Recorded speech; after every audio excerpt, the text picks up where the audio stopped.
You are about to hear one of the most incredible entrepreneurial stories of our time. Seriously, it's the story of Sara Blakely, a woman who took her life savings and a really, really simple idea and managed to turn it all into a global empire. So let's dive into how she actually pulled it off. $5,000. That's it. That is every single penny Sara Blakely had to her name when she got this crazy idea to start her own company. I mean, that's not a lot of money to launch any business, let alone one that was about to completely change an entire industry. So the big question is, how do you get from just $5,000 to a billion-dollar brand that pretty much everyone on the planet recognizes? Well, I can tell you it wasn't just luck. It was a journey of frustration, of creativity, and honestly, just unbelievable determination. Okay, so the whole empire really did start with a simple problem and a pair of white pants. But before all that, you gotta know, Sara had a really tough job selling fax machines door to door. Just imagine that, a daily grind of walking, knocking, and just hearing no over and over and over again.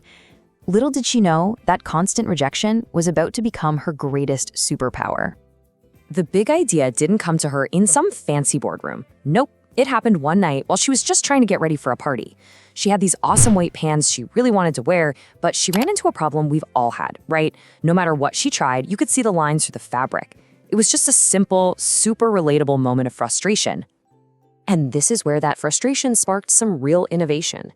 Instead of just giving up and wearing something else, she grabbed a pair of scissors, took her control top pantyhose, and just snipped the feet right off. And boom, the result was a perfectly smooth, seamless look. That was it. That was her aha moment, a brilliantly simple fix for such a common problem. Now, this part is so crucial. She immediately realized this wasn't just a fix for her. Her thought process was simple. If this one little trick makes me feel this good and this confident, then there have to be other women who would want to feel this way too. And just like that, an idea was officially born. But, having a great idea is one thing. Actually turning it into a real, tangible product, that's a whole other battle. Sara was about to walk into a new phase of her journey, and this one was defined by a giant wall of no from an industry that just didn't get it. This quote pretty much sums up every single conversation she had at the beginning. When she took her idea to all these clothing manufacturers, they all basically said the same thing. They dismissed her, some of them laughed at her, they told her she was completely crazy. Nobody, and I mean nobody, wanted to make her product. Sara was facing a massive, overwhelming amount of rejection. It's a word we all know, but she was living it every single day. She had this idea she believed in with all her heart, but the entire world just kept telling her no.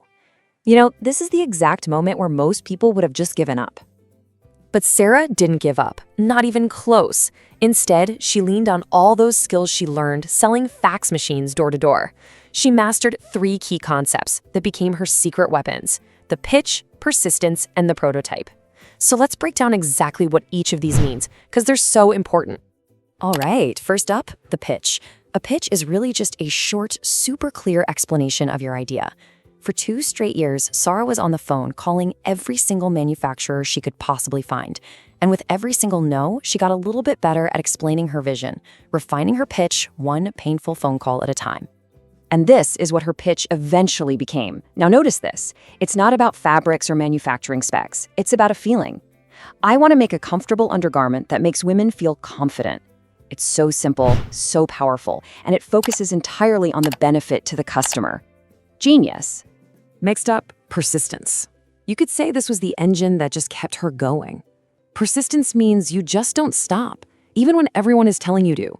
For 2 long years, she kept dialing, she kept pitching, and she kept believing. She simply refused to take no for an answer. And finally, the prototype. A prototype is just the very first version of your product. For Sara, that prototype wasn't some fancy lab-created sample. It was the original pair of pantyhose she had cut up with scissors in her own apartment. It just goes to show you don't need a huge budget to bring an idea to life. You just have to start. Okay, so after 2 years of this constant struggle, something had to give. All that pitching and all that persistence was about to pay off in a way she could have never imagined. This is the turning point of the entire story, where one single yes blew the doors open for everything that came next. Finally, After hundreds and hundreds of calls, a factory owner in North Carolina agreed to help her. And listen to why he said yes. It wasn't because he was some fashion guru. It was because he heard the conviction and the clarity in her voice. Her pitch and her persistence had finally broken through. So, with her first actual products in her hands, Sara made another incredibly bold move. She packed up a sample herself and sent it to one of the most influential people on the entire planet, Oprah Winfrey. It was a total long shot, but hey, at that point, she had nothing to lose. And then the phone rang. A few weeks later, Oprah declared Spanx one of her favorite things on her national TV show. In that one single moment, everything changed. Orders came flooding in. The product sold out everywhere. Sara went from being a totally unknown entrepreneur to a national sensation literally overnight. But you know, massive success brings a whole new set of problems. The struggle to get started was over, sure, but now the struggle to keep up had just begun. This next phase of her journey required a completely new vocabulary, the language of business growth. To handle this explosion in demand, she had to master 3 new concepts, and fast. First, she had to scale up, which just means figuring out how to make thousands of your product instead of just a handful. Next, she formed strategic partnerships with major department stores that were suddenly blowing up her phone. And because of all that, her revenue, the total money her company was bringing in, just skyrocketed. I mean, the transformation was just staggering. Look at this. She went from her $5,000 in savings to millions in revenue. She went from being a solo dreamer working out of her apartment to a CEO with partnerships in some of the biggest retail stores in the country. Her little small batch product became a fully scaled up global operation. It's just wild. So, what can we all learn from this incredible story? Sara's journey isn't just about undergarments. It's really a blueprint for turning any idea into a reality. And it's built on a few really clear, actionable principles that anyone can follow. So here's the blueprint. Step 1, start seeing rejection as feedback, not as failure. Step 2, work on your pitch until it's simple and powerful.